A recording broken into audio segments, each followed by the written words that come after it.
Welcome to the bold analysis. Immediately, William Ruto finished making his speech in the final day of the cabinet retreat. The first cabinet secretary to get into his car and drive away was Kithure Kindiki, and did not attend even the joint press briefing that had been organized by Kina Moses Kuria. Ladies and gentlemen, in this podcast, I want us to look at the disappointment that Kithure Kindiki got when William Ruto decided to put that ministry in a 3-month probation. Kindly subscribe to this channel.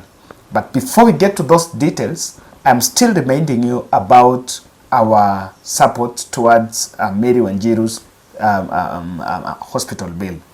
This lady is part of our February project. So what we did in this February, we bailed out some stranded mothers in Mama Lucy.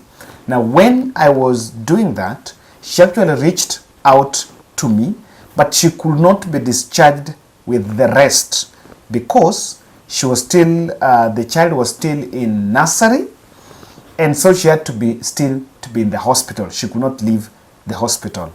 So we got the notice from her that she's now ready to be discharged, but the bill is 74,000. So the bill was also huge. That's why singemtoa na wale wengine. We managed to bail out 13. Kindly, I promised Wanjiru that I'm going to bail her tomorrow. As I speak now, I have 27,000 out of the 74 that is needed. So I'm short of 47. I will even try to do one live at night, but I'm reaching out to you. Let's just participate in the last batch of this, because this is the project for a month, for February, so that we can bail her out tomorrow on Friday. For those who maybe did not get a glimpse of what happened, this is what we did last time, then to bail out the rest, and kindly participate in this. Hi guys, so I'm so happy finally the February project is done. I know most of us have been talking about this. We did know it will come to fruition, but I'm in Mama Lucy and I've managed to get 13 out. Yes, I was planning for 7, but who knows? God has another way of doing his own things. That we managed to our to 13, and apart from that, we've also done some food stuff, because you know these guys hawa mama wamekuwa hospitali for long na hawajakuwa wakifanya kazi. So what we decided is whatever has remained, we do some food stuff for them. And I'm just so happy that they are going home, wanted to reunite with the rest of their family. Some have been here for long, so I just want to say thank you on behalf of Bold Charity Network, my family, myself, and everyone. In whatever way you've come through this, nasema santeni sana. These women are out. Now I'll just give 2 or 3 chances. Waseme tu kitu moja. You can just say thank you. Tanzania huyu. Tumeshukuru. Okay, my name is Oduor. Tumeshukuru kwa kuja kututoa huku. Tumekaa huku for long na the bill was too much yenye hatungeweza kuafford. But Bold Charity Network imekuja ikatutoa na tunasema ni asante.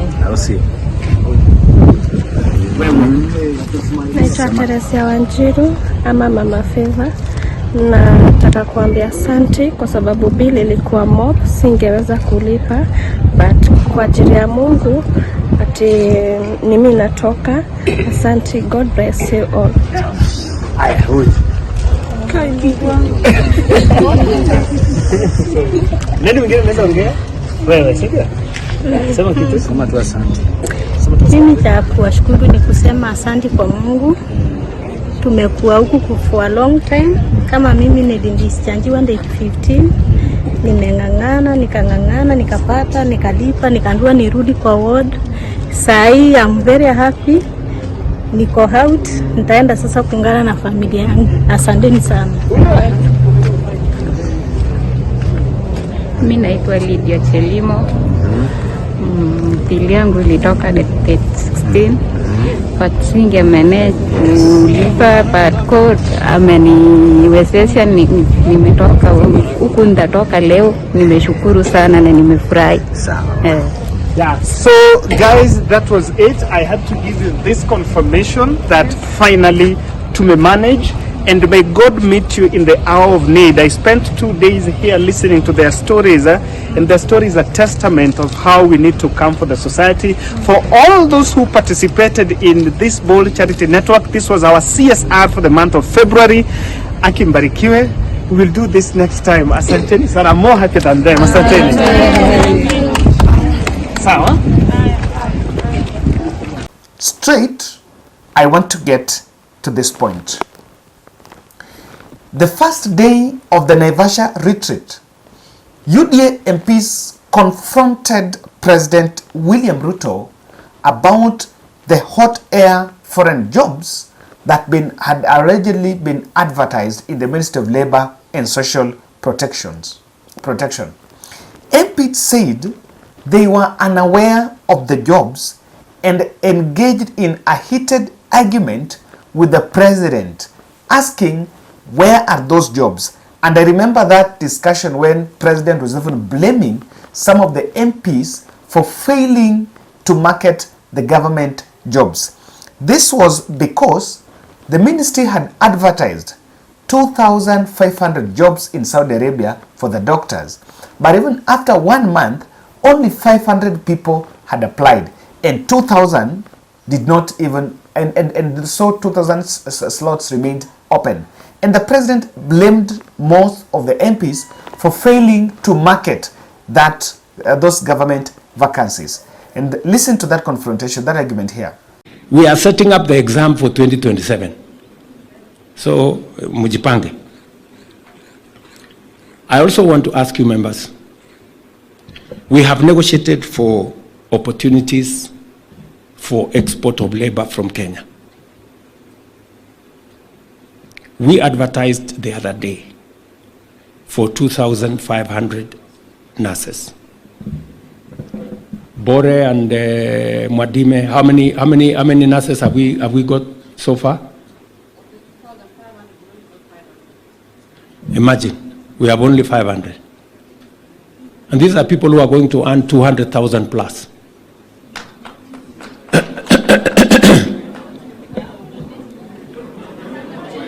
We are, sasa, unajua sasa, you know,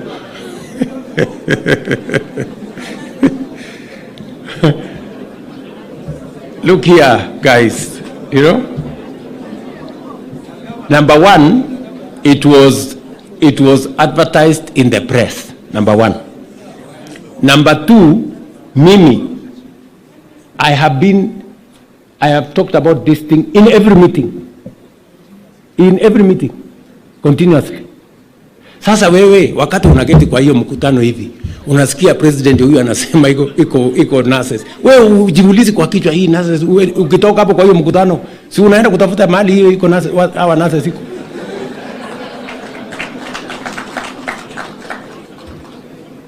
Friends, because I still see people here saying we are not aware. You are not aware. Sasa mnataka nifanye nini? Mnataka nisimame wapi? Nisimame niweke volume kiasi gani? As we are talking today, listen, members of leaders, as we are talking today, Bora is here. Where is Mwadime? Or that other gentleman? Yes, that Mwadime is there, the PS concerned. We still need 2,000 nurses.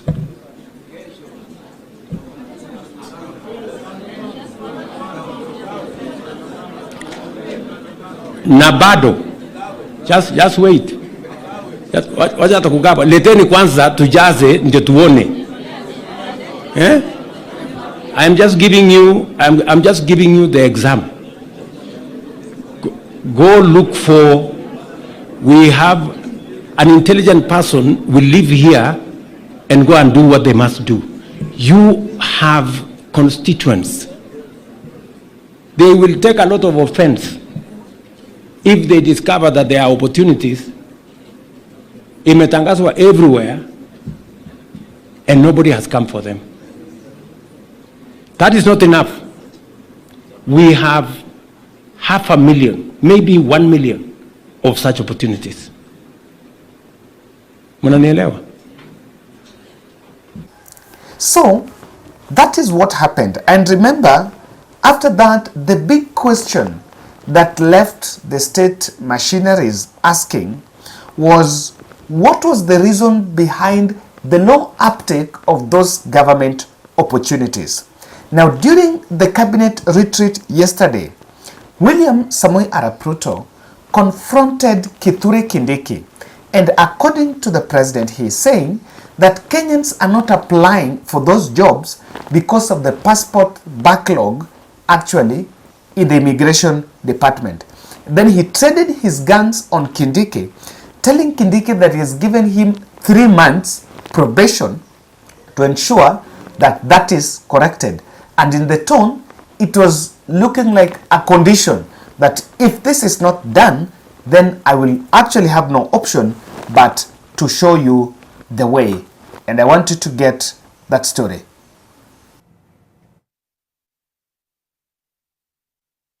A 3-day executive retreat has ended on a tough note. Several cabinet secretaries have been put on notice for poor performance. Sources in the meeting intimated that Interior Cabinet Secretary Professor Kithure Kindiki came under fire due to the backlog of passports in the Immigration Department, which has denied thousands of Kenyans from pursuing job opportunities abroad. The issue is said to have stemmed from Monday's meeting where UDA parliamentary group lamented about not being informed about the 2,500 job opportunities for nurses in Saudi Arabia, which had received just 500 applicants. The painstaking process that thousands of Kenyans have been subjected to in the long queues waiting for passports is said to limit aspiring Kenyans seeking to practice their skills in foreign job markets. The interior boss was put on probation for 3 months, with President William Ruto asking Kindiki to resolve the crisis pronto. As much as we have done well, we can do a lot more. There is a lot of room for us to do better than we have done. While making his closing remarks, Ruto called on leaders to work together and stop the infighting within government. Our success is going to be the collective success of each and every one of us. Do not allow your colleague to fail. Do not undermine your colleague, because if your colleague fails, in it is your failure. Ruth Sarmoi, NTV, Nakuru.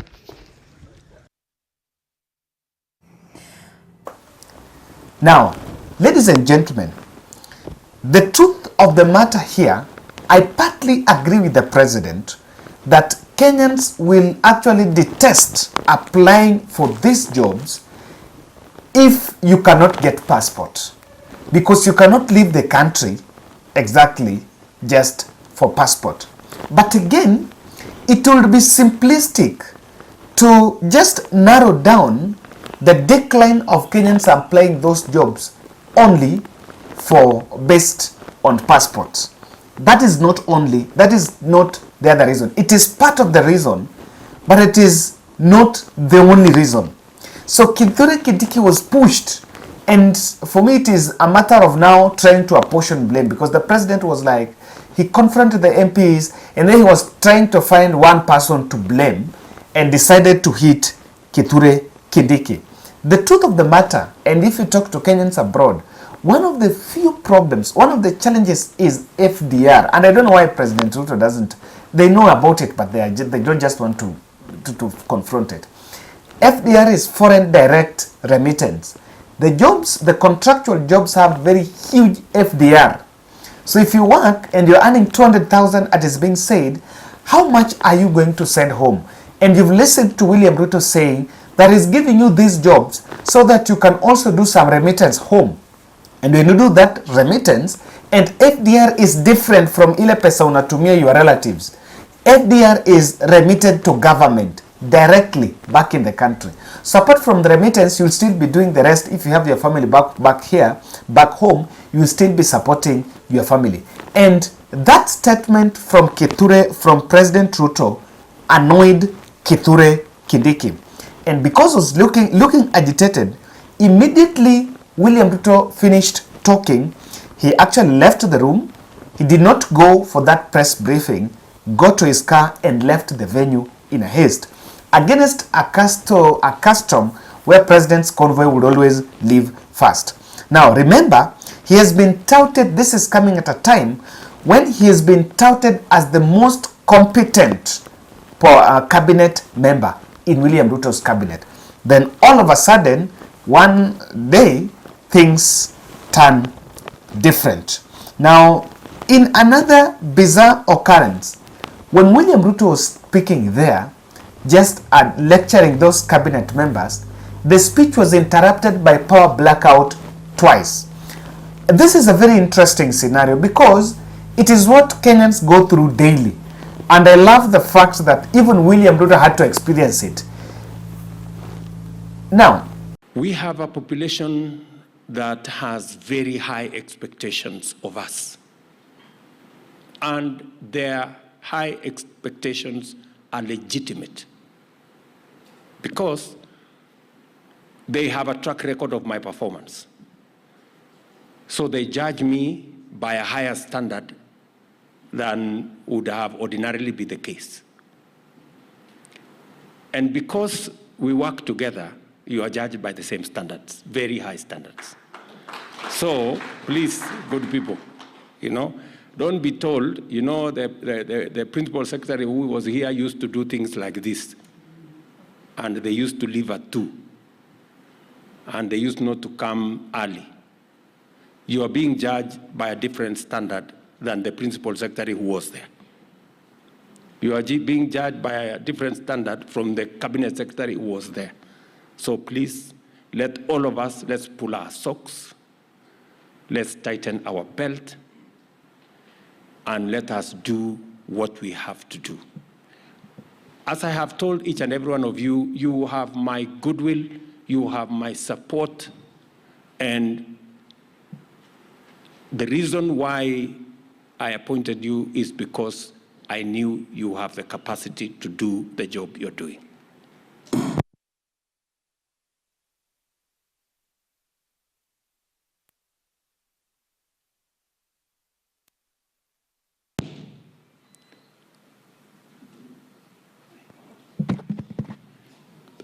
Are we there? Okay. So, because you have my goodwill and you have my support, and those of you... This is a presidential function. I want you to imagine that is happening, and maybe we are hosting some international delegates. That is why, while we've always said that we've always normalized kind of these, we've always normalized these power blackouts. But look at a situation where there is a power blackout in president's event. Now, of course, Naivasha Resort is an entity, is an institution that I want to believe will always also have alternative power blackouts. But also point out to inefficiencies, because I want to believe for president to choose Naivasha Resort to hold that summit, there are so many other reasons and so many other factors considered, including the capacity and the effectiveness of the venue in conducting that retreat. So the cabinet retreat ended not in a very good way. Now, if you want to know, the trouble is deepening even as we speak. Moses Kuria conducted some roadshow in cabinet in different ministries. After conducting those roadshows, he gave a report, and in a report that was published, Aisha Jumwa and the cabinet secretary for cooperatives, Simon Chelugui, was given a poor rating. And these are some of the cabinet members that are facing the chopping board. I want to explain why Kindiki is actually reading riot script on his ministry. There is a clear point why he is reading some riot script. Kindly subscribe to our channel, click the notification bell, and like our videos. And thank you for more than I think 60 people that have reacted and have supporting the challenge towards Wanjiru's bailout from the hospital. Tomorrow I will discharge her tomorrow. So all we want to collect today, ile imebaki, whatever the ones remain, I'll do a live at night probably. Then we will top up and make sure tumemtoa kesho. Clear, straight to the point. Kindiki is seeing a riot act. And I just want to start with this. The fact-finding mission that Kindiki did in Immigration Department failed to yield fruit. And Mgala muwe haki mpe. Kindiki walked to Immigration Department and he went there just to push through and allegedly to try to find out what exactly is the problem. Now, when the cartels in the Immigration Department, they got wind, you know, when the Waziri is coming, it's not a secret. There is no impromptu meeting for Waziri. The security details will have to know, and the information will always spread like bushfire. So, the cartels vanished, and they were not there. So, immediately he left, they went back. The Immigration Department, the passport is a cooked crisis. And if you listen to the report by, I think, Nation did a report on this passport crisis, they're saying it's a cooked crisis. And Kenyans that have always gone there to get passports are telling very harrowing stories about their experience there. You understand? There are cartels just hovering, trying to get desperate, predating on desperate Kenyans, suspecting Kenyans that are going for those services. And you'll realize what really shocked many people, and I think I also tried last year for a sister. The process, there seemed to be a solution. The queue is long. If you go today, you'll be told it's moving. Up to around Sasita, you'll be told a story about, I don't know, machine has a default. You'll be told about the network, I don't know, the system is down. The next day, so the problem will get created until when they realize that you need it, someone will always come around you, and of course they will look and know, oh, huyu akona pesa, huyu hana pesa. They'll come to you, try to create a solution, and then there is a passport VIP section where people don't line up. Now that VIP section is where those who can pay, you know, if you have money, you pay well and you get your passport the very day. Otherwise, if you don't pay well, if you don't oil their pockets well, you'll have to wait for a month, and some have even waited for months. Not even a month, many have waited for months. So, the problem there is deep. Kindiki, and I remember that fact-finding mission also found out that the gadgets, the machines that were being used there are actually century-old machines, because the people in that department have not been buying them. And I want to believe part of using the old machines and not increasing or not investing in the equipment is part of the strategy to ensure that the problem persists. There have been a lot of problems. Now, the last bit of it, why I cannot really, I will not support Kindiki, this being pointed on Kindiki straight. Immigration Department, the Nyayo House, is where every high-profile politician has an insider. But then you cannot sack them. Every person, if he doesn't have a policeman there working for him, they always plant their people, because it is a cash cow. It is a cash cow that people within the government corridors know, and they spend and they get a lot of proceeds from that place. So that's why I think I would believe that it will not be right, really, to entirely look at this in terms of what is going on. Now, number two, the truth of the matter here is Kindiki, the passport crisis is not the exclusive reason why there is low buy-in of those foreign jobs. And I think that's what Kindiki's school of thought is also, that do not blame this on passport. Surely, where are those jobs? You need to ask, where do Kenyans get those jobs? I want to tell you this. For a job earning 200,000, who pays for your ticket? Let's start there. You know, you need to give these details. As much as the story is given narrowly that you're going to earn 200,000, who pays for your ticket to and from? How about, what are the other services that you're going to get there?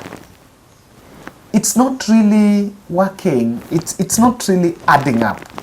And again, you know, there's some professions that they argue, even if you go abroad, fanya 2 years and come back, there is no guarantee that you can get promotion. Imagine, yes, I have a doctor, I have friends who are doctors who tell me, can you leave this country, go and work in Saudi Arabia. Now when you come back, you might have sacrificed, ukatoka hapa ukaenda. When you come back, there is no guarantee. In fact, there is no capacity building opportunity when you are abroad there. If you get there, you'll work for the designated hours in the contract, and you're not going to find opportunity to go and learn. Now, ukiwa hapa, you can always find opportunity. You can always find your leave days and go and work and stay around. And again, why can't we pay the doctors that money?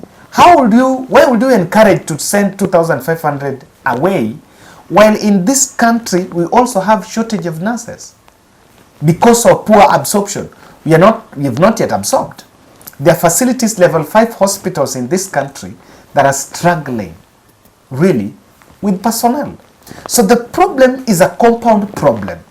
And instead of being simplistic and hitting Kindiki on the passport, we need to look at it in a bigger picture.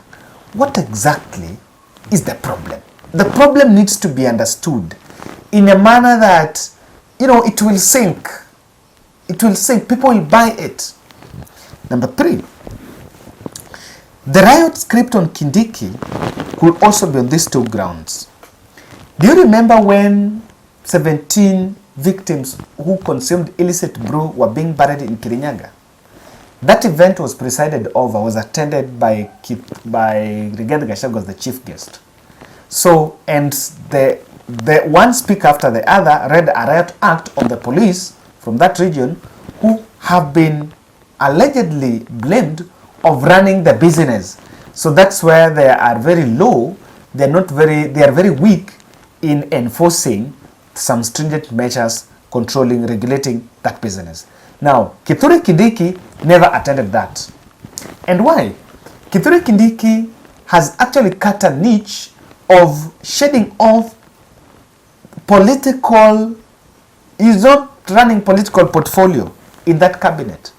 I understand even the old women that were, the grannies that were arrested somewhere in Muranga, praying in a shrine, that were allegedly blamed of being members of Mungiki, that did not get the nod of Kindiki. And number 3, there have been industrial.